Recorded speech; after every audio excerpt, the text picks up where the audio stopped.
내가 주인 삼을 모든 건 내려놓고 내 주 대신 주 앞에 나가 내가 사랑했던 모든 건 내려놓고 주님만 사랑해. 주 사랑 거친 풍랑에도 깊은 바다처럼 나를 잠잠케 해. 주 사랑 내 영혼의 한성 그 사랑 위에 다시 한번 주 사랑 거친 풍랑에도 주 사랑 거친 풍랑에도 깊은 바다처럼 나를 잠잠케 해. 주 사랑 내 영혼의 반성 그 사랑 위에 서리.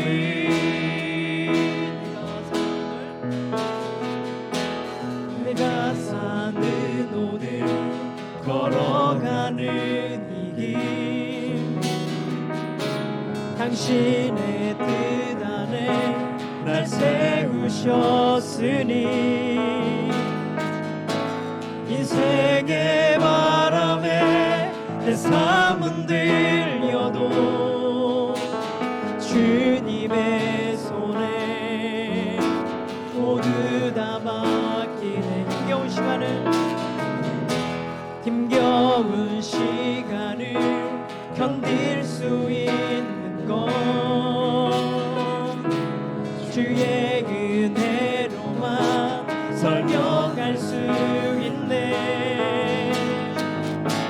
이전에 보이신 신실하신 은혜 여전히 내 삶을 주의 은혜로 살게 하시네. 작은 나를 통하여 크신 주 일하시네. 하늘 아래 인생 주관하시네. 위기 앞에 내 눈은 선명히 주를 보니 완전하신 사랑 그 안에 나 거하네.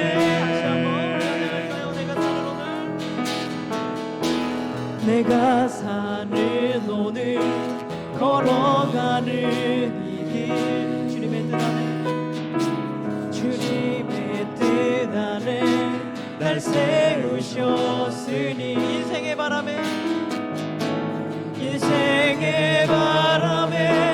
내 삶은 들려도 주님의 손에 모두 맡기네. 모두 다 맡기네. 힘겨운 시간을 견딜 수 있는 건 주의 은혜로만 설명할 수 있네. 이전에 보이신 신실하신 은혜 여전히 내 삶을 주의 은혜로 살게 하시네. 작은 나를 통하여 크신 주 일하시네. 하늘 아래 인생 주관하시네. 위기 앞에 내 눈은 선명히 주를 보니 완전하신 사랑 그 안에 나 거하네. 다시 한번 작은 나를 통하여 작은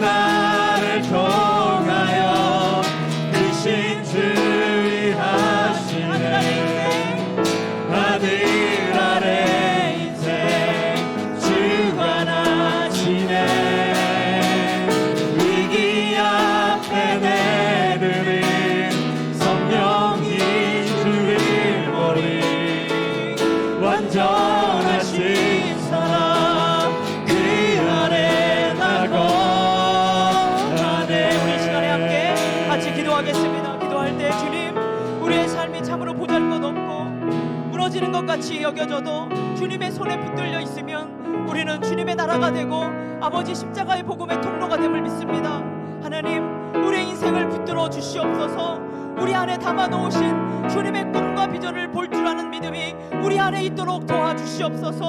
오직 주님만 바라보며 따라갈 수 있도록 우리 안에 아버지 하나님이여 절대로 하나님이 될 수 없는 것들을 다 버려버리고 주님 앞에 설 수 있도록 우리를 붙잡아 주옵소서. 이 예배를 받아주시고 하늘 영광교회 하나님을 경외하는 자들이 세워지게 하여 주시옵소서. 함께 같이 기도하겠습니다. 오 하나님 아버지 하나님이여, 우리의 작은 인생을 주님의 손에 맡깁니다. 하나님 아버지, 아무것도 아닌 것 같은 우리의 인생을 주의 손에 의탁합니다. 주님께 들려질 때, 주님이 붙들을 때 하나님 아버지의 나라가 되고 주님의 영광이 되는 줄 믿사옵나이다. 오 하나님 아버지, 우리 안에 아버지 하나님을 바라보는 온전한 믿음이 있도록 인도하여 주시옵소서. 주님만을 향하여 주님만의 우리 아버지 바라보며 우리의 걸음을 걷게 하여 주시고 우리의 시선을 오직 십자가 복음에 고정하고 주님 앞에 살아가는 우리 인생이 되도록 인도하여 주시옵소서.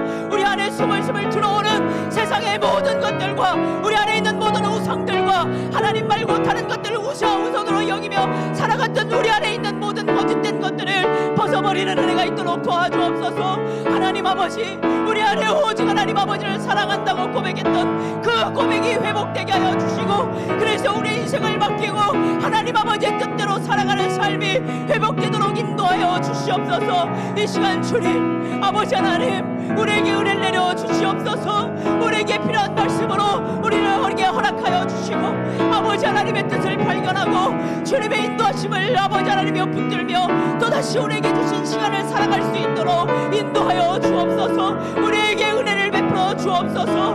말씀의 은혜를 부어주시고 말씀으로 거듭난 우리의 삶이 다시 아버지 만날 수 있도록 인도하여 주옵소서. 오 하나님, 하늘 영광교회를 불쌍히 여겨 주옵소서. 주님 십자가 앞에 주님을 찾는 하나님의 사람들이 아버지 하나님이 세워져 가도록, 아버지의 백성들이 세워져 가도록 이곳에 은혜를 베풀어 주시옵소서. 우리의 기도의 무릎이 하나님 아버지 앞에 온전히 회복되어지도록 인도하여 주시옵소서. 우리의 예배가 하나님 다시 하나님 아버지 앞에 회복될 수 있도록 은혜를 베풀어 주시옵소서.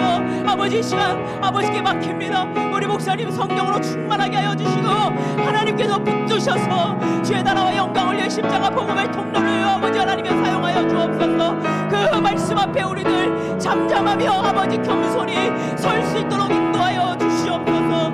이 시간을 맡깁니다. 우리를 붙잡아 주시고 만나 주시옵소서. 은혜 내려 주시옵소서. 주님,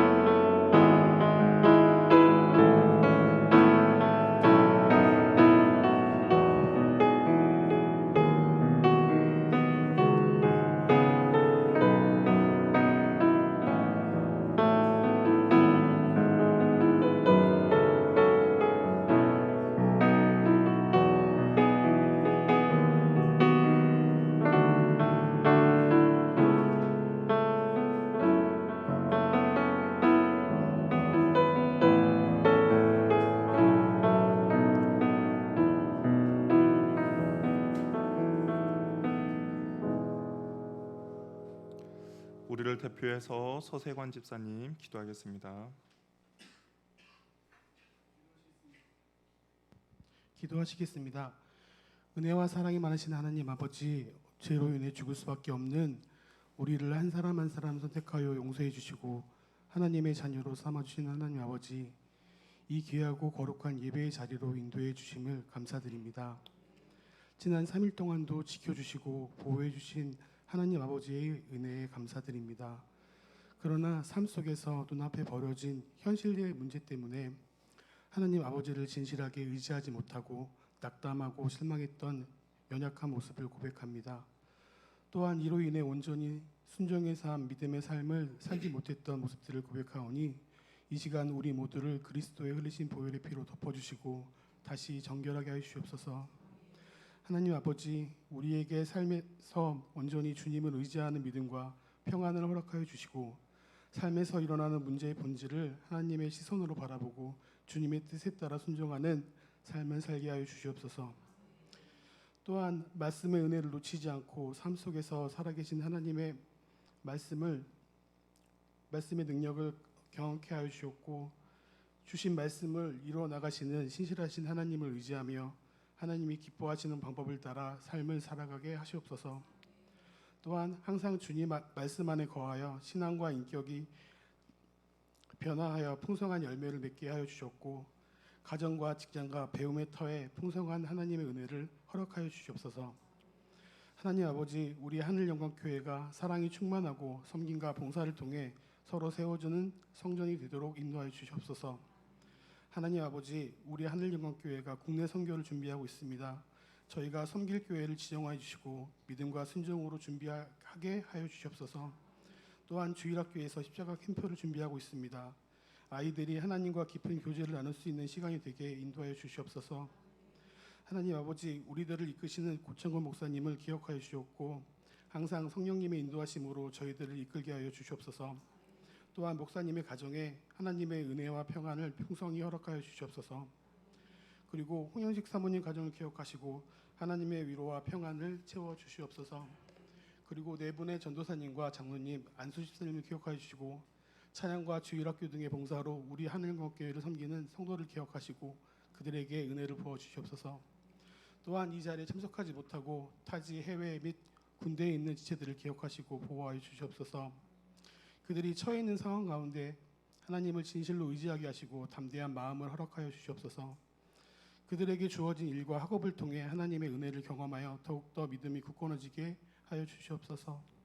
또한 어린아이로부터 장년에 이르기까지 한 사람 한 사람 살피시어 영육간의 강건함을 허락하여 주셨고 특히 주님의 귀한 어린 자녀들에게 삶의 분별력을 허락하셔서 지적인 성장뿐만 아니라 믿음과 지혜가 함께 자라날 수 있도록 인도하여 주시옵소서.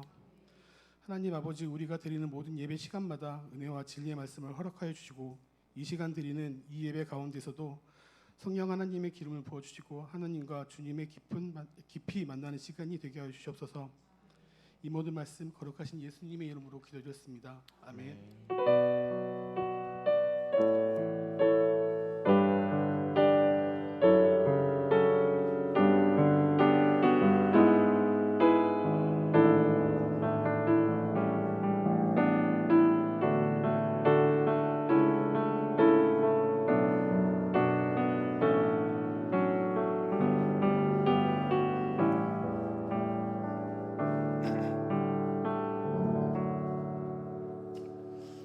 교회 소식 말씀드리겠습니다. 우리 교회가 이제 7월달 8월달에 여름 사역이 있습니다. 우리 날짜를 확인해 주셔서 함께 기도로 함께 동참해 주시길 바랍니다.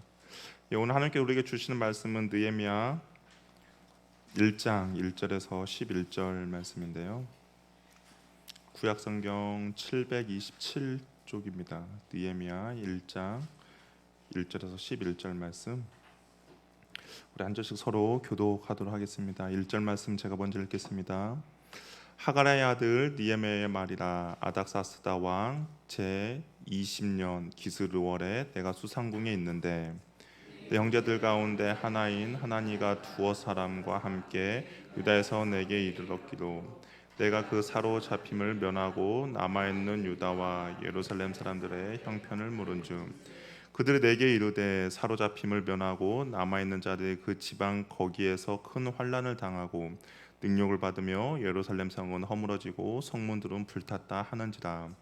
내가 이 말을 듣고 앉아서 울고 수일 동안 슬퍼하며 하늘의 하나님 앞에 금식하며 기도하여 이르되 하늘의 하나님 여호와여 크고 들어오신 하나님이여 주를 사랑하고 주의 계명을 지키는 자에게 언약을 지키시며 긍휼을 베푸시는 주여 간구하나이다. 이제 종의 이스라엘 자손을 위하여 주야로 기도하오며 우리 이스라엘 자손이 주께 범죄한 죄들을 자복하오니 주는 귀를 기울이시며 눈을 여시사 종의 기도를 들으시옵소서. 나와 내 아버지의 집이 범죄하여 주를 향하여 크게 악을 행하여 주께서 주의 종 모세에게 명령하신 계명과 율례와 규례를 지키지 아니하였나이다. 옛적에 주께서 주의 종 모세에게 명령하여 이르시되 만일 너희가 범죄하면 내가 너희를 여러 나라 가운데 흩을 것이요 만일 내게로 돌아와 내 계명을 지켜 행하면 너희 쫓긴 자가 하늘 끝에 있을지라도 내가 거기서부터 그들을 모아 내 이름을 두려고 택한 곳에 돌아오게 하리라 하신 말씀을 이제 청하건대 기억하옵소서. 이들은 주께서 일찍이 큰 권능과 강한 손으로 구속하신 주의 종들이요 주의 백성이다. 함께 읽겠습니다. 주여 구하오니 귀를 기울이시다 주의 기도와 주의 이름을 경외하기를 기뻐하는 종들의 기도를 들으시고 오늘 종이 형통하여 이 사람들 앞에서 은혜를 입게 하옵소서 하였나니 그때 내가 왕의 술관원이 되었느니라. 아멘. 그러면 옆에 분과 인사 나눌까요? 하나님의 손이 도우십니다. 네, 하나님의 손이 도우십니다. 우리가 이제 그 하나님의 구원의 역사 16번째 시간 이제 포로와 그 이후에 이제 말씀을 좀 나누겠는데요. 오늘 그 나눠준 유인물을 보면 아마 연대랑 이렇게 쭉 있을 거예요. 그래서 뭐 세계사 약하잖아요, 다. 그러니까 너무 이게 크게 신경 쓰지 마시고 한번 읽어보시면 우리가 그 에스라, 니에미야, 에스더 그리고 학개, 스가랴, 말라기까지가 성경이 이렇게 이어지고 있구나라는 것을 좀 참고하실 수 있을 것 같습니다. 그리고 우리가 오늘 말씀 나누면서 뭐 어떤 왕이 나오는데 그 왕이 어디에 있었는지만 이렇게 참고 목적으로 좀 보시면 될 것 같습니다. 뭐 연대는 안 외우셔도 돼요. 이것은 그냥 안 외우셔도 되고 그냥 보면서 눈에 익숙하기만 하면 될 것 같습니다. 우리가 저번 주에 이제 남유다가 BC 586년에 바벨론에 의해서 이게 멸망당했어요. 그리고 나서 이제 바벨론 포로로 이렇게 끌려갔습니다. 근데 이것이 이제 우연히 일어난 것이 아니라 우리는 이제 하나님의 계획이었다라고 알고 있습니다. 하나님께서 이스라엘을 포기하지 않으시고 그냥 포로로 끌려가서 거기에서 정말 뭐 계속 머물게 하는 것이 아니라 70년 있다가 다시 이스라엘로 이제 돌아오게 할 것이다라고 하나님께서 이미 예레미야를 통해서 말씀하셨습니다. 근데 아니나 다를까 이 바벨론이라는 나라, 정말 망하지 않을 것 같은 바벨론이라는 나라가 메데 바사, 성경의 표현은 메데 바사고 세계사적으로는 페르시아에게 멸망하게 됩니다. 그래서 페르시아 초대 왕이 누구냐면 고레스거든요. 우리가 성경에서 많이 알고 있잖아요. 고레스에 의해서 538년에 칙령을 내립니다. 그래서 바벨론의 포로로 끌려갔던 사람들을 다시 이제 고국으로 돌려보내도록 허락을 해주는 것이죠. 우리 한번 에스라서를 한번 에스라 1장을 한번 피면서 우리 한번 말씀을 나누도록 하겠습니다. 에스라 1장을 보면 이제 바사왕 고레스 원년에 여호와께서 예레미야 입을 통하여 하신 말씀을 이루게 하셨다라고 되어 있는데요. 그런데 재밌는 것은 에스라 1장 1절과 2절의 말씀이 우리 한 장만 뒤로 한번 넘겨보세요. 역대하 36장에 나오잖아요. 역대하 36장 22절 23절과 이게 동일한 것을 볼 수가 있습니다.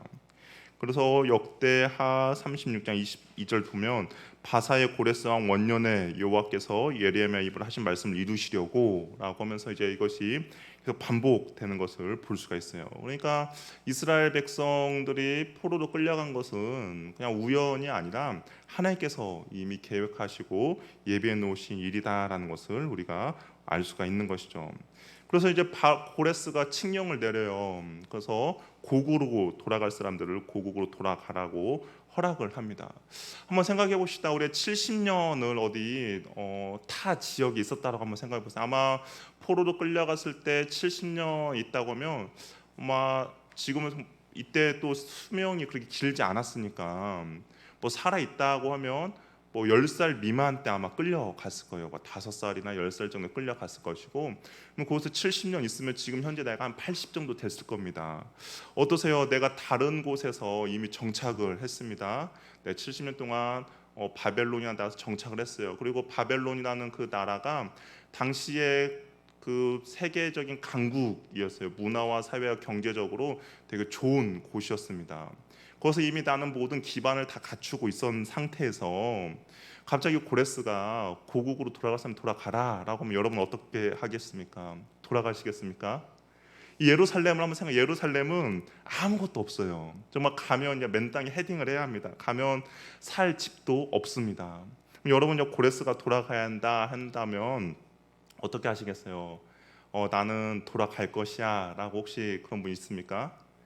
아마 대부분 이게 쉽지 않은 결정일 거예요. 왜냐하면 뭐 바벨론에서 태어난 사람들은 뭐 당연한 거고, 고향 이스라엘 뭐 가나안 땅을 아마 그냥 들어만 봤지 거기가 어떤 곳인지 모르고, 그런데 돌아가라라고 했는데, 근데 에스라를 보면 돌아온 사람들 명단이 있습니다. 어떻게 보면 이들의 믿음이 그냥 단순한 믿음이 아니라 정말 하나님 앞에 온전한 믿음의 사람들이라는 것을 우리가 볼 수가 있는 것이죠. 아무것도 없음에도 불구하고 그냥 성전 건축을 위해서 이 사람들이 고향 땅으로 돌아갑니다. 이제 먼저 고레스의 명령에 따라서 정말 이제 성전을 건축하기 위해서 고향으로 돌아가요. 그래서 이때 이제 수룹바벨의 인도 아래 정말 사람들이 약 한 4만 2천 명 정도가 1차 포로 귀환을 하게 됩니다. 그리고 1차 귀환할 때 사람들 명단 보니까 뭐 유다와 그리고 베냐민 사람 그리고 레위 사람들이 중심이 되었다라고 이야기해요. 그런데 이들이 아까 이 포로 귀환이 제2 출애굽과 약간 비슷하다라고 느낀 것이 뭐냐면, 이들이 이제 고향으로 돌아가니까, 우리 출애굽 때도 어떻겠습니까? 출애굽 때 이스라엘 백성들이 출애굽할 때 그 많은 귀물과 그 귀중품들 가지고 나왔다라고 성경에서 그렇게 기록되어 있잖아요. 기억나시죠? 안 나십니까? 나셔야 돼요. 안 나시면 다시 출애굽기로 다시 돌아갈 수 있는데, 그때 했어요. 나올 때 그냥 빈손으로 나오는 것이 아니라 많은 귀중품들을 가지고 나왔다라고 되어 있습니다. 근데 오늘도 보니까 이들이 이제 고향으로 가는데 에스라 1장 5절부터 11절에 보니까 사람들, 특히 6절에 보니까 그 사면 사람들이 은 그릇과 금과 물품들과 짐승과 보물로 돕고 그 외에도 예물을 기쁘게 드렸더라라고 되어 있습니다. 이게 빈손으로 고향으로 가지 않고 정말 많이 풍성하게 가지고 갈 수 있도록 해줬어요. 특별히 이 고레스 왕은 어떻겠냐면, 느부갓네살 왕이 예루살렘 성전에서 가져온 성전 기물들도 함께 돌려준 것을 볼 수가 있습니다. 이들이 이제 예루살렘에 도착해서 정말 뭐 짧은 길이 아니죠. 약 한 1,400km 정도 되었다라고 해요. 그래서 이 길을 가서 이들이 처음 했던 것이 뭐냐면 성전을 짓는 일입니다. 첫 번째 성전은 솔로몬이 지었는데, 이 두 번째 성전은 바벨론의 포로로 끌려왔던 사람들이, 다시 귀환한 사람들이, 일반 백성들이 지은 걸로 볼 수가 있는 것이죠. 근데 이 성전 건축이 쉽지가 않았어요. 왜 쉽지가 않았냐면, 이 가나안 땅이라는 곳이 이미 사람들이 정착하며 살고 있었던 곳입니다. 거기서 이제 성전을 지으려고 하니까 그 옆에 있는 사람들이, 우리도 니네들 성전 짓냐, 우리도 한번 같이 도와줄게라고 같이 짓겠다라고 해요. 그러니까 스룹바벨이 거절을 하죠. 이것은 우리 민족의 정통성, 정말 하나님의 선민으로서 그들이 우리가 이 성전을 짓겠다라고 하니까 거절합니다. 그랬더니 가나안 땅에 있던 사람들, 특별히 사마리아 사람들이 성전 건축을 방해를 하게 됩니다. 그래서 성전 건축이 언제까지 중단이 되냐면, 우리 그 왕 이름들 보면 다리오 제2년까지 성전 건축이 중단이 돼요. 그러니까 고레스 왕 때 포로로 귀환을 했잖아요. 근데 이 다리오 왕 때까지 성전 건축이 멈추게 됩니다. 약 15년 동안 성전 건축이 멈추게 된다라는 것이죠. 그러자 어떤 일이 벌어지냐, 우리가 알고 있는 학개와 스가랴 선지자가 일어나서 성전 건축을 독려합니다. 그 결과 다리오 6년에 성전 건축이 완성이 되는 거죠. 근데 성전의 크기를 성경에 보니까 높이가 60규빗, 너비가 69빗이 나와요. 근데 길이가 나오지 않습니다. 그래서 이게 그 솔로몬 성전을 보니까 길이가 60, 너비가 20, 높이가 30규빗이었어요. 그러니까 솔로몬 성전보다 더 크게 이 사람들이 지켜야 됩니다. 그런데 길이가 나오지 않아요. 그러니까 사람들이 이제 추측을 하는 거죠. 왜 길이가 나오지 않았을까라고 해서 사람들이 추측하는 것은 뭐냐면, 아마 이 성전이 더욱더 확장된다는 것을 좀 상징적으로 보여주기 위한 것이 아닌가라고 사람들이 추측을 합니다. 그러니까 단순히 그냥 예루살렘에 머물러 있는 성전이 아니라 앞으로 이 성전이라는 것이 어떤 건물이 아니라 정말 점점 확장되기 위해서 길이가 나오지 않는 것이 아닐까라고 생각을 하는 것이죠. 1차 포로 귀환자는 정말 어려운 결정을 하고 이제 고국으로 돌아온 사람들입니다. 그런데 1차 이제 이 사람들이 성전을 지었잖아요. 성전을 짓고 나니까 이 사람들 아마 이렇게 생각했을 것 같아요. 어떤 생각을 했냐면, 이제 우리가 성전을 다 완성했으니까 그 하나님의 영광이 다시 회복되지 않을까. 예전에 우리가 가졌던 그 다윗의 영광, 솔로몬의 영광이 우리에게 다시 회복되지 않을까라는 그런 생각을 이 사람들이 아마 했을 겁니다. 왜냐하면 그 말씀이 이사야 말씀에 기록되어 있거든요. 우리 이사야 60장 한번 볼까요?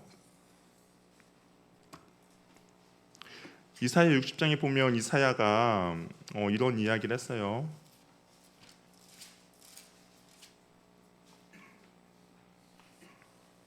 이사야 60장 1절에서 5절을 보면 이제 예루살렘이 받을 영광이 어떻게 되는지에 대해서 이야기했는데요.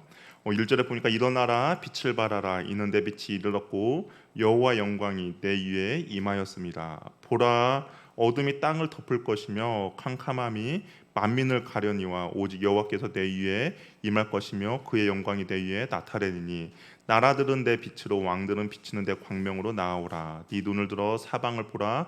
무리가 다 모여 내게 오느니라. 네 아들들은 먼 곳에서 오겠고 내 딸들은 안기에 올 것이라. 그때 네가 보고 기쁜 빛을 내며 네 마음이 놀라워 또 화창하리니 이는 바다의 부가 내게로 돌아오며 이방 사람들의 재물이 내게로 옴이라.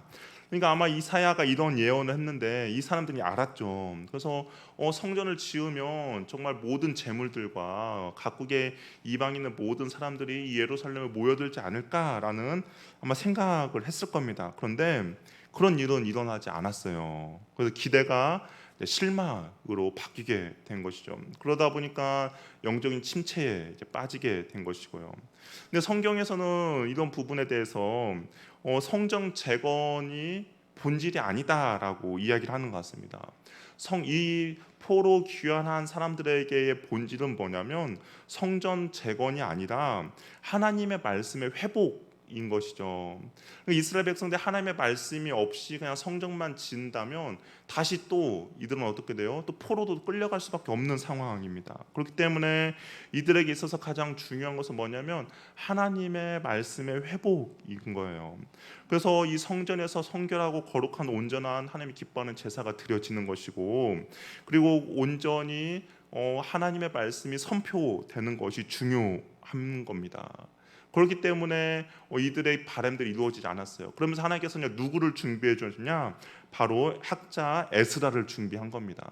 우리가 학자 에스라는 어떤 사람이에요? 학자 에스라는 그가 하나님의 말씀을 연구하고 준행하며 가르치기로 결심한 사람입니다.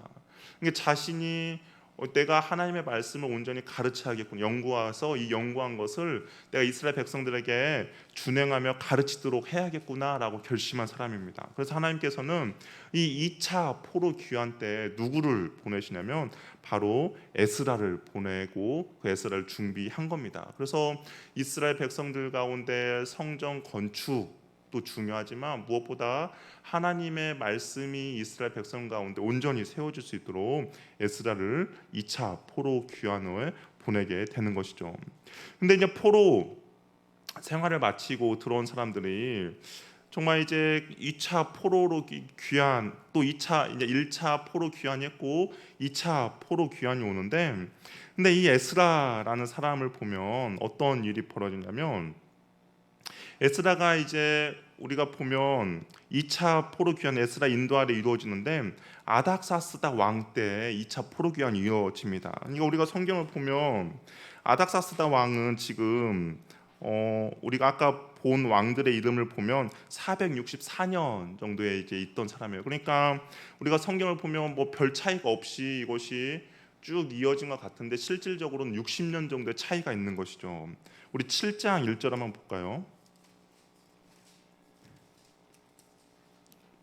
7장 1절 보면 우리가 성경을 보면 7장 1절에 이 일 후에라고 되어 있어요. 바사왕 아닥사스가 왕위에 있을 때에 이제 에스라를 2차 포로로 귀환하는 겁니다. 그럼 우리가 에스라서를 쭉 읽다 보면 이것이 뭐 시간적으로 별 차이가 없이 쭉 진행되는가 보구나라고 생각을 하는데 6장 15절을 보면 뭐라고 되어 있어요? 다리오 왕 제6년, 그러니까 성전이 건축되고 나서 그리고 60년 정도 있다가 이 일 후에 이제 아닥사스다 왕 때 2차 포로 귀환이 이루어지는 것을 볼 수가 있습니다. 이게 시간적인 차이가 바로 이어지는 것이 아니라 한 60년도에 그런 시간적인 갭이 있다라는 것을 우리가 좀 아시면 좋을 것 같아요. 그래서 이제 아닥사스다 왕 때 이제 2차 포로 귀환이 이루어지는데요. 근데 이때는 이제 어떤 일이 벌어지냐면 이스라엘 백성과 제사장과 레위 사람들 중에 예루살렘에 올라갈 뜻이 있는 사람은 에스라와 함께 이제 올라갔다라고 우리 7장부터 그냥 쭉 기록되어 있습니다. 에스라는 아론 자손의 16대 자손이에요. 그러니까 정통 이제 제사장 계열인 것이죠. 아닥사스다 왕이 조서를 내려줍니다. 에스라에게 모든 권한과 의무를 이제 다 부여를 해줘요. 그래서 에스라가 필요한 것들이 있다면 다 공급받을 수 있도록 그런 것들을 아닥사스다 왕이 다 허락을 해 줍니다. 그런데 에스라는 이것을 뭐라고 표현을 했냐면 하나님이 아닥사스다 왕의 마음을 움직여 줘서 하나님의 일을 성취했다라고 이 에스라가 고백을 하는 것이죠. 우리 7장 6절을 보니까 이 에스라가 바벨론에 올라왔으니 그는 이스라엘 하나님 여호와께서 주신 모세 율법에 익숙한 하자로서 그의 하나님 여호와의 도우심을 입음으로 왕에게 구하는 것은 다 받는 자이더니라고 되어 있습니다. 그러니까 하나님의 그 도우심으로 인하여서 에스라가 왕에게 구하는 것은 다 받을 수 있었다라고 이야기를 하고 있는 것이죠. 에스라가 요구하고 요청해야 될 내용을 이제 아닥사스다 왕이 미리 다 허락해 주었습니다. 그래서 아닥사스다 왕은 에스라를 파송하면서 또 어떤 이제 제안을 하냐면 그 바벨론이라는 지역에서 그냥 가나안 땅까지 약 1,400km가 된다고 했잖아요. 근데 그 길이 쉽지 않은 길이죠. 왜냐하면 이 바벨론의 통치가 있는 그냥 우리가 아는 그 바벨론의 통치의 끝자락까지는 그래도 어느 정도 치안이 유지가 돼요. 근데 이제 광야를 거쳐서 이게 가나안 땅으로 다시 오는 그 길은 치안이 완전히 보장이 되지 않거든요. 근데 아닥사스다 왕이 이제 군대를 지원해주겠다라고 제안을 합니다. 근데 에스라가 어떻게 했냐, 그걸 거절을 해요. 근데 거절한 이유는 다른 것이 아니에요. 하나님이 우리를 지켜주실 것이다에 대한 확신함으로 거절을 합니다. 그래서 어떤 일이 벌어지냐면 이 에스라가 아하와 강가, 그러니까 유프라테스 강의 그 중간 정도가 아와 강가거든요. 근데 거기에서 에스라가 사람들을 같이 2차 포로 귀환한 사람들 모아놓고 그래서 금식을 합니다. 금식을 하고 우리가 하나님의 그 도우심을 간구하면서 출발하고 무사히 도착하는 것을 우리가 볼 수가 있다라는 것이죠. 그런데 이제 귀환 2차 포로 귀환은 약 한 1,700명 정도가 귀환을 하거든요. 근데 여기 보면 우리 에스라 7장 7절을 보면 아닥사스다 왕 제7년에 이스라엘 자손과 제사장들과 레위 사람들과 노래하는 자들과 문지기들과 느디님 사람들 중에 몇 사람이 예루살렘을 올라올 때에라고 되어 있습니다. 여기 보면 우리가 이스라엘 자손, 그다음 제사장, 레위 사람들은 다 알 것 같아요. 근데 느디님 사람들은 과연 어떤 사람들일까요? 느디님 혹시 아십니까? 잘 모르시겠죠. 몰라야 제가 이제 또 이게 할 맛이 나는데 느디님 사람들은 이 느디님이라는 뜻이 어떤 사람들이냐면 바쳐진 사람들, 그리고 성전 봉사를 위해 이제 주어진 사람들이란 뜻이 바로 느디님 사람들입니다. 이들이 주로 하는 일은 뭐냐면 성전에서 봉사를 하는데, 그러니까 정통 이스라엘 사람들이 아니에요. 정통 이스라엘 사람들이 아니고 뭐 전쟁에서 포로로 끌려왔던 사람들, 그리고 이들이 가나안 땅을 정복했을 때 기브온 족속들 있잖아요. 가나안 기브온 족속들, 그런 사람들이 바로 이 느드님 사람들입니다.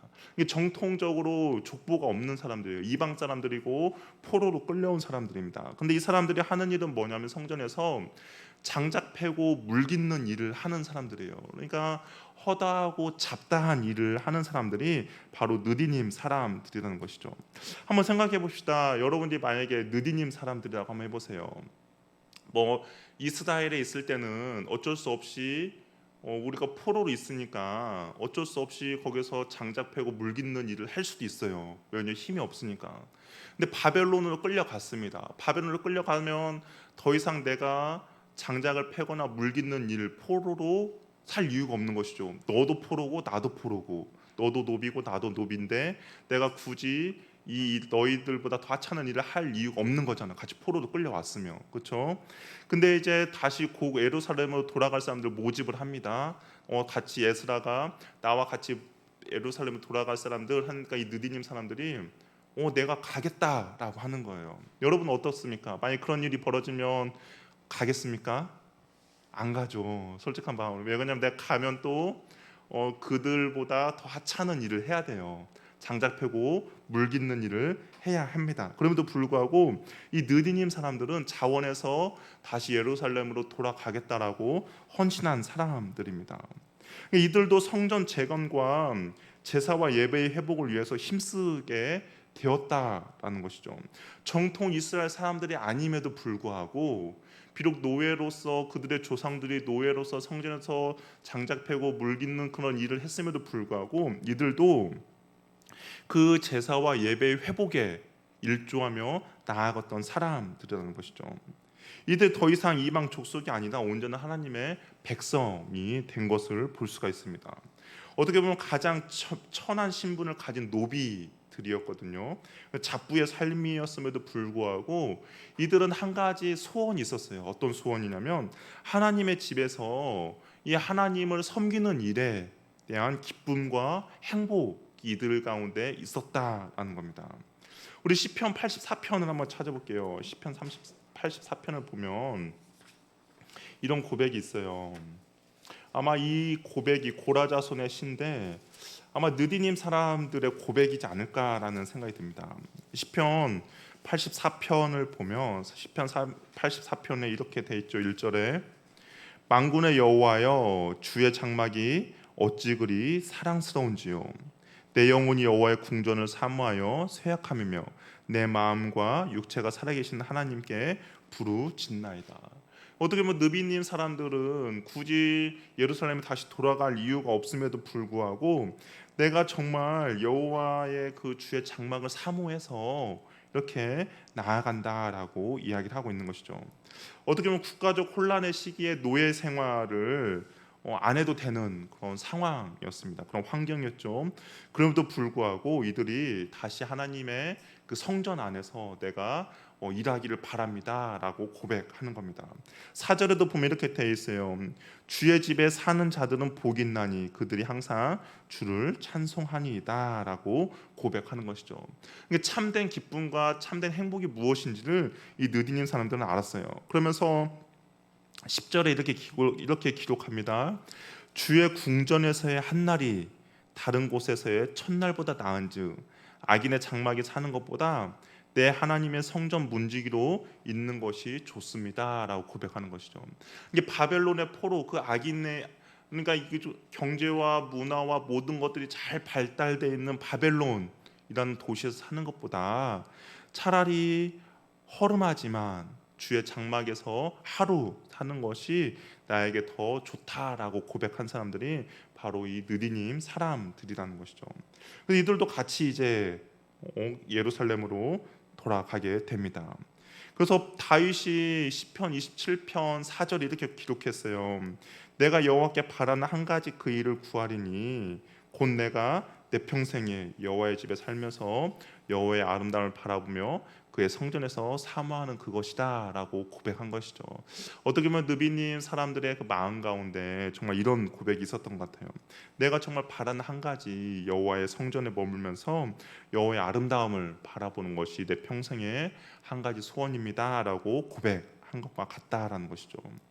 그래서 하나님께서는 이 느디님 사람들이 어쩔 수 없이 느디님 사람들은 정말 그곳에서 머무르는 것이 아니라 하나님의 성전에 머무는 것을 바라면서 나아갔습니다. 어떻게 보면 그들은 또 그 성전에서 나무 패며 물 기르며 온갖 힘든 정말 잡다한 일을 할 것임에도 불구하고 그 성전으로 따라간 것이죠.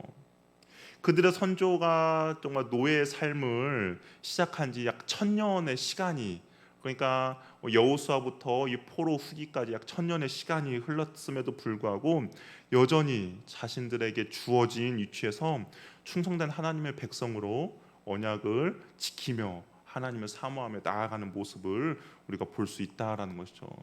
우리의 삶 가운데 그런 은혜가 있으면 좋겠습니다. 정말 우리 자손들뿐만 아니라 이 1000년이라는 시간이 흐르더라도 하나님의 그 성전을 그리워해서 나의 모든 것들 다 포기하면서까지 그 주님을 쫓고 나아가는 그런 은혜가 있길 바랍니다. 주님이 보시기에 주님 안에서 주님을 위한 일이라면 귀천이 있을 수 없다라는 거죠. 정말 주님 앞에서 하찮은 일이라는 건 없다라는 겁니다. 제사를 주관하는 예배를 주관하는 제사장이라든지 찬양과 예배와 찬양을 하는 사람이든지 성전의 문지기로 봉사하는 사람들이라든지 아니면 정말 하루 물을 기르며 나무를 패며 그런 사람들이라든지 하나님이 보시기에는 다 아름답고 소중한 사람들의 헌신과 수고라는 것이죠. 세상을 위한 최고급의 업무보다는 이 느디님 사람들은 주를 위해서 봉사하는 정말 고되고 헛되는 일을 이들은 선택했다라는 겁니다. 가장 낮은 자리에서 가장 하찮은 일을 오히려 가장 가치 있는 일을 여기고 기쁘게 섬기는 일을 선택한 느디님의 사람들의 그 모습을 통하여서 우리도 주님 앞에서 그 한결같고 신실한 그런 믿음이 저와 여러분에게도 있기를 바랍니다. 이 바벨론을 이제 출발한 에스라 일행이 가장 필요한 것은 무엇이냐면 좀 하나님의 선하신 도움이 필요했습니다. 바벨론에서 멀어질수록 도덕적 표적이 되기 쉽고 그런 상황에서 이제 에스라가 금식을 선포하고 하나님의 도우심을 구해요. 우리 8장을 보면 8장 15절부터 보면 에스라서 8장 15절 보면 내가 무리를 아하와 흐르는 강가에 모으고 거기서 3일 동안 장막에 머물며 백성과 제사장을 살핀즉 그 중에 레위 자손이 한 사람 없는지라. 여기서 이제 3일 동안 머물면서 어떤 일을 했냐면 21절에 그때 내가 아하와 강가에 금식을 선포하고 우리 하나님 앞에서 스스로 겸비하여 우리와 우리 어린 아이와 모든 소유를 위하여 평탄한 길을 그에게 간구했다라고 되어 있습니다. 그러니까 그 먼 길을 가는데 아닥사스다 왕의 군대도 필요 없고 그것보다 더 좋은 하나님의 그 도우심을 이 에스라가 하나님께 구했다라는 겁니다. 그러다 보니까 어떤 일이 벌어졌냐? 정말 하나님께서 보이지 않는 손길로 이들이 온전히 잘 도착할 수 있도록 도와주셨다라는 거예요. 그래서 23절에 보니까 그러므로 우리가 이를 위하여 금식하며 우리 하나님께 간구하였더니 그의 응답하심을 입었느니라 라고 되어 있습니다. 그러니까 금식하면서 사람들이 한 마음을 가지고 주님의 평탄함을 구했더니 에스라가 뭐라고 말합니까? 우리가 하나님께 간구했더니 그의 응답을 받았다라고 에스라가 이야기를 하고 있다라는 것이죠. 에스라가 이 예루살렘에 도착해서 들었던 소식은 어떤 소식을 들었냐면 이 1차 포로 귀환한 사람들 있잖아요. 약 42,000명 정도의 사람들이 아까 말했던 것처럼 성전은 다 지어졌어요. 성전은 다 지어졌음에도 불구하고 성전 재건이 목적이 아니라 하나님께서는 말씀이 온전히 선포되고 말씀 가운데 잘 순종함이 중요하다라고 했잖아요. 근데 이들은 성전이 지어지고 아까 이사야 말씀이 성취가 안 되고 보니까 낙심이 찾아온 것이죠. 그런데 이 에스라가 예루살렘에 도착하여서 들은 소식은 뭐냐면 이 먼저 도착한 사람들이 이방 여자들과 결혼했다라는 소식입니다. 우리 9장 1절 2절을 보니까 이 일 후에 방백들이 내게 나와 이르되 이스라엘 백성과 제사장들과 레위 사람들이 이 땅 백성들에게서 떠나지 아니하고 가나안 사람들과 헷 사람들과 브리스 사람들과 여부스 사람들과 암몬 사람들과 모압 사람들과 애굽 사람들과 아모리 사람들의 가증한 일을 행하여 2절 우리 같이 한번 읽어볼까요? 같이 한번 읽겠습니다. 시작.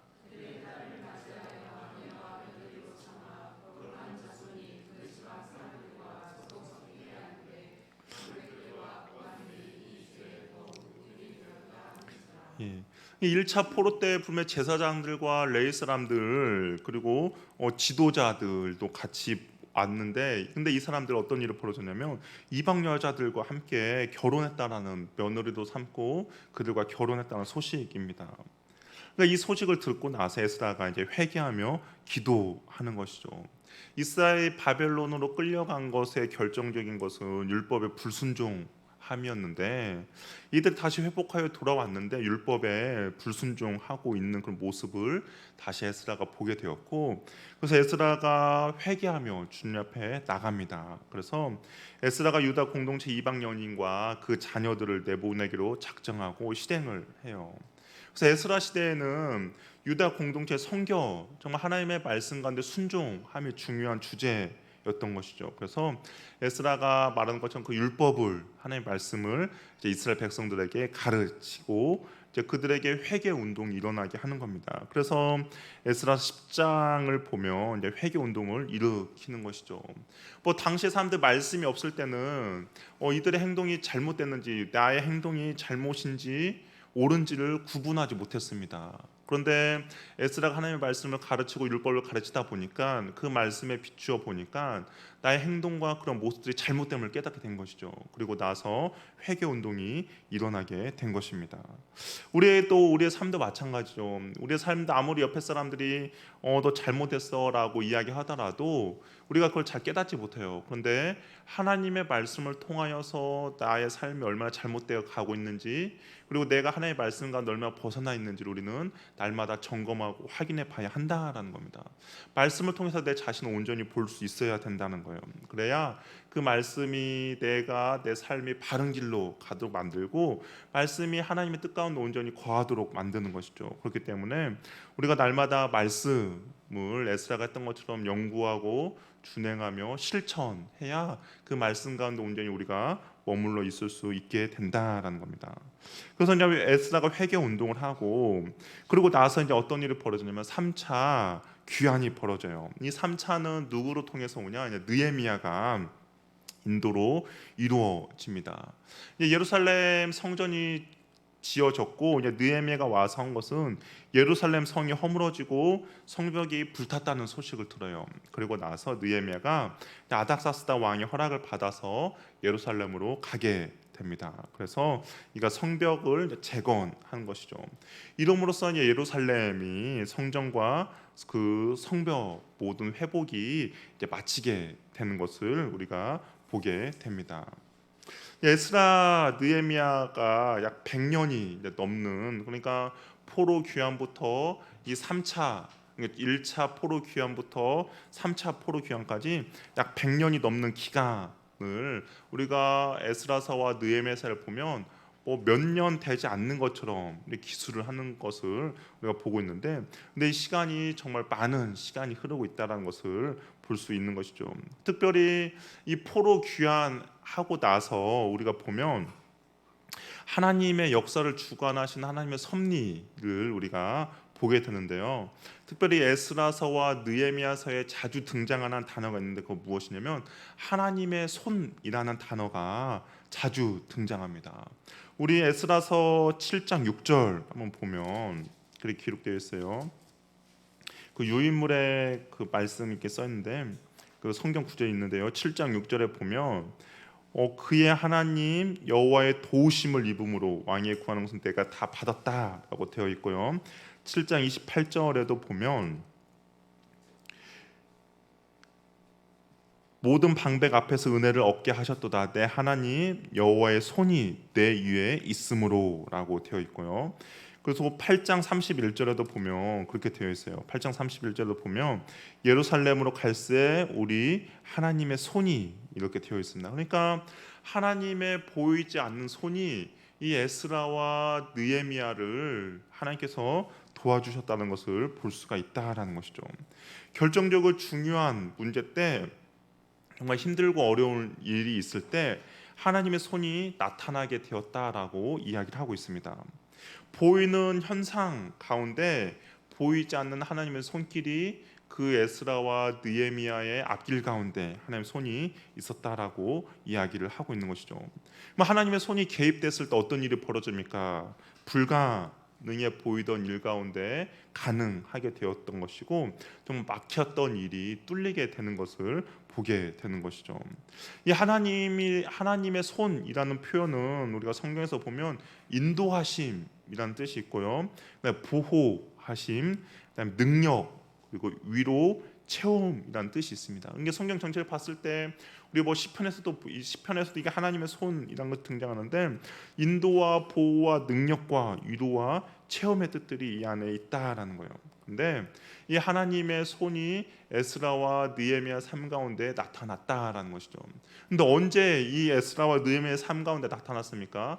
이들이 하나님의 말씀 가운데 순종해서 믿음으로 말씀 가운데 반응하며 나갈 때 그 하나님의 손이 나타났다라는 겁니다.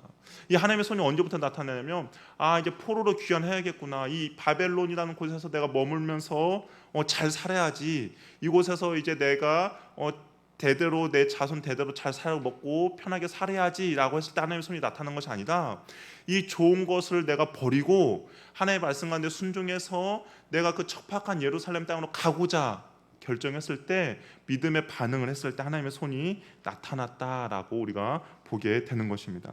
그러니까 이 하나님의 손은 누구에게, 하나님의 도우심은 누구에게 나타났냐? 믿음으로 반응하는 사람들에게 하나님의 도우심이 나타난다라는 겁니다. 저 여러분의 삶에서 그런 은혜가 있으면 좋겠어요. 내가 믿음으로 반응할 때 힘들죠. 아무것도 보이지 않고 아무것도 만져지지 않고 아무도 느껴지지 않는 상황입니다. 그럼에도 불구하고 내가 믿음으로 하나님의 말씀 가운데 순종하며 나아갈 때 하나님의 손이 우리를 보호해 주시고 인도해 주시고 위로해 주시고 능력을 베풀어 주신다라는 겁니다. 그런 은혜가 저와 여러분 삶 가운데 있기를 바랍니다. 이 마지막으로 우리가 또 한번 더 살펴보고 싶은 것은, 에스라와 이 느헤미야 가면 사람들의 이름이 기록이 되어 있어요. 그렇죠? 아까 말한 대로 에스라 2장에도 포로의 사람들 이름 기록되어 있고, 느헤미야 5장에도 포로 들어오는 사람들 이름이 기록되어 있고, 10장에도 기록되어 있습니다. 당시에 한번 생각해보세요. 당시에 지금처럼 우리가 종이가 흔하지 않아요. 당시에는 가죽에다가 그 글을 썼다든지 아니면 갈대를 익혀가지고 거기다 글을 썼습니다. 이게 종이가 흔하지 않는 상태예요. 그러면 한번 생각해서 이 이름이 어떻습니까? 만약에 지금으로 말한다면 우리가 지금 말하면 누구 왜 몇 명 하잖아요. 어떤 이게 시에서는 어떤 선물 그 명단 할 때도 다 기록되기로 사람이 많으면 어떻게 해요? 누구의 몇 명 그렇게 하면서 그냥 퉁 치면서 나가잖아요. 근데 성경에서는 그렇게 하지 않았다는 거예요. 성경에서는 포로 귀환한 사람들의 이름이 누구인지를 다 기록한 것을 볼 수가 있습니다.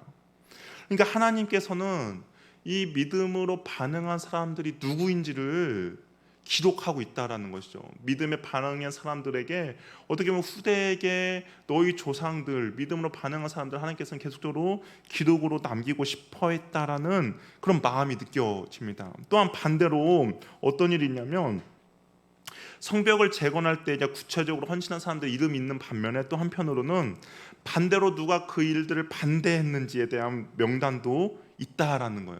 그러니까 아까 에스라가 예루살렘에 도착했을 때 이방 여자들과 결혼한 사람들의 명단도 여기에 기록되어 있다라는 겁니다. 이래서 보면 우리가 이제 그것을 알 수가 있는 거죠. 하나님은 하나님 앞에 헌신하며 수고한 믿음에 반응한 사람들도 기억하고 계시지만, 또한 믿음으로 행동하지 못한 사람들도 주님께서는 기억하고 있다라는 겁니다. 여러분은 과연 하나님께 어떤 이름으로 기억되기를 바라세요?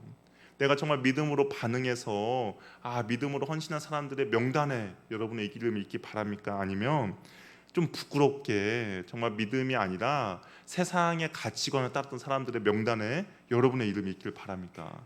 제가 바라는 것은 이 믿음의 사람들에게 했던 그 명단에 여러분의 이름이 있기를 바랍니다. 하나님께서는 정말 헌신하고 수고하며 노력한 사람들의 그 모든 것들을 기억하고 있다라는 겁니다.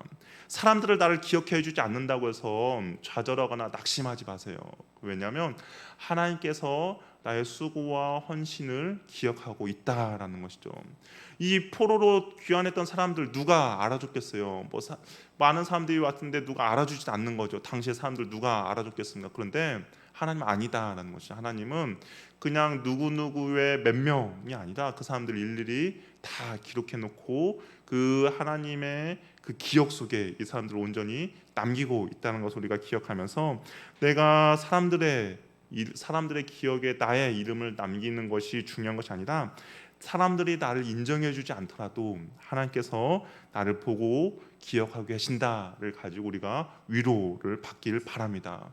여러분이 했던 수고, 여러분이 했던 헌신, 정말 눈물과 땀방울 그 모든 것들 하나님께서 기억하고 계세요. 그래서 우리가 주님 앞에 섰을 때 주님이 거기에 대한 우리에게 칭찬이 있을 것입니다. 그런 칭찬을 듣는 저와 여러분이 되기를 바랍니다. 예, 우리 함께 찬양하면서 또 기도하는 시간 갖도록 하겠습니다.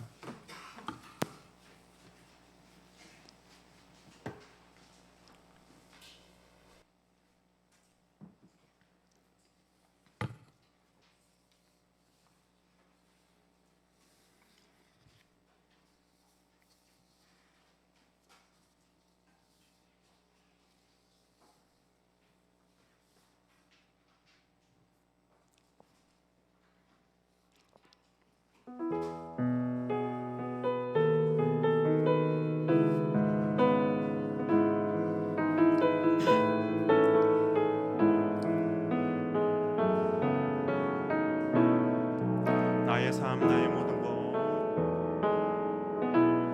나의 삶, 나의 모든 것 오직 주님께 드리오니 내게 생명 주신 예수님 따라 그 길만 따라갑니다. 주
이 시간 기도할 때 하나님, 내가 주님 앞에 믿음으로 반응할 수 있는 은혜를 허락하여 주시옵소서. 하나님, 나의 유익과 나의 정욕을 따라가는 것이 아니라 하나님의 말씀 가운데 반응할 수 있는 믿음을 허락하여 주시옵소서. 고레스가 예루살렘에 돌아갈 사람들을 마음대로 풀어줬을 때 하나님, 내가 바벨론에 머물러 있는 인생이 아니라 주의 말씀을 따라 예루살렘으로 돌아갈 수 있는 믿음을 나에게 허락하여 주시옵소서. 어떤 상황과 환경 가운데도 내가 주의 말씀을 붙잡고 나아간 인생 되게 하여 주시옵시고, 그 믿음이 내 삶 가운데 온전히 인도함을 받을 수 있도록 주여 나를 붙들어 주시옵소서. 우리 주님 앞에 그런 믿음을 달라고 한번 기도하며 나가도록 하겠습니다. 주여, 하나님, 나에게 그런 은혜를 허락하여 주시옵소서. 하나님, 내가 주님 앞에 믿음으로 반응하는 인생 되게 하여 주시옵소서. 하나님, 내가 바벨론에 머물러 있는 인생이 아니라 하나님, 내가 바벨론 바라보는 인생이 아니라 하나님의 말씀을 쫓는 인생 되게 하여 주시옵시고, 하나님의 말씀을 붙잡는 인생 되게 하여 주시옵시고, 하나님의 말씀을 따라가는 인생 될 수 있도록 주여 도와주시옵소서. 하나님, 나에게 그런 믿음을 허락하여 주시옵소서. 하나님, 내가 머물러 있는 인생 되게 하여 주시옵소서. 내 기도에 주의 말씀을 붙잡아 나가게 하여 주시옵소서. 상황과 환경을 바라보지 않고 주의 말씀을 붙잡게 하여 주시옵소서. 주의 말씀을 따라갈 수 있도록 주여 편안함과 안락함을 추구하는 것이 아니라 하나님의 말씀을 따르게 하여 주시옵소서. 하나님, 상황과 환경을 듣는 것이 아니라 주의 말씀을 따라가는 인생 되게 원하오니 주여 도와주시고 인도하여 주시옵소서. 주여 역사하여 주시옵소서. 주여 우리에게 은혜 베풀어 주시옵소서. 하나님, 나에게 그런 은혜를 주시기 원합니다. 하나님, 나에게 그런 말씀의 믿음의 은혜를 허락해 주시옵소서. 하나님, 나에게 주신 은혜를 경험하기 원하오니 주여 도와주시옵소서. 주여 역사하여 주시옵소서. 하나님, 붙들어 주시기 원합니다. 하나님, 도와주시고 주시옵소서. 주의 날개 그늘 아래 거하며 살기 원하네. 우리 계속해서 기도하고 싶은 것은 느디님 사람들을 한번 생각해 보면 좋겠습니다. 그들이 예루살렘으로 돌아가 살 수 있는 것은 나무 캐며 물 깃는 일, 그냥 성전에서 그냥 허드렛 일을 하는 일입니다. 그럼에도 불구하고 그들이 내가 악인의 장막에 머무는 것보다 여호와의 장막에 머무는 것이 좋습니다 라고 하면서 믿음의 반응을 하며 나갔습니다.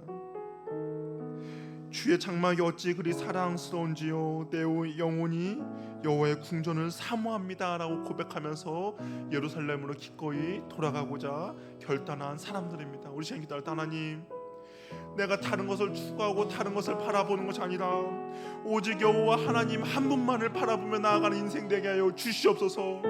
내가 주님만을 사모하며 주님만을 원하며 내가 주님만을 쫓으며 살아갈 수 있도록 주여 도와주시옵소서. 내가 다른 것을 구하며 바라지 않겠사오니 오직 여호와 하나님만이 나의 모든 것 되게 하여 주시옵소서. 내가 여호와께 바라는 한 가지를 구하오니 내 평생에 여호와의 집에 살면서 여호와를 온전히 구하며 나아가는 인생 되게 하여 주시옵소서. 우리 한번 다시 한번 주여 외치며 기도하며 나가겠습니다. 주여, 하나님, 나에게 그런 은혜를 허락하여 주시옵소서.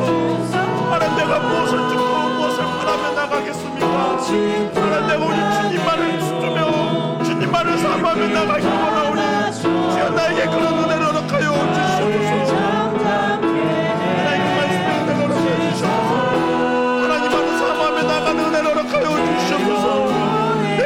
주의 아름다움을 보며 주의 성전 사모하겠습니다. 하나님, 내가 바란 땅까지 온전 여호와 하나님만을 구하며 나가오니 주여 은혜를 풀어 주시옵소서.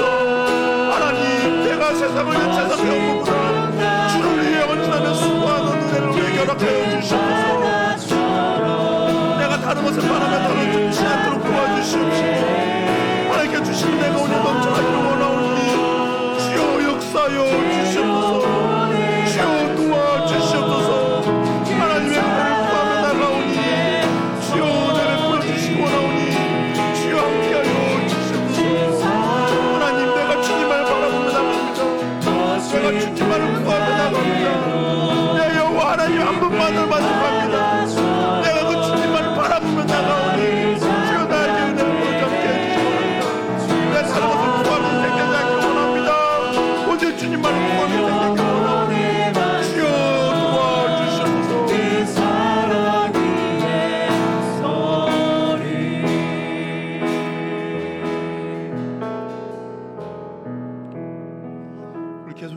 기도하고 싶은 것은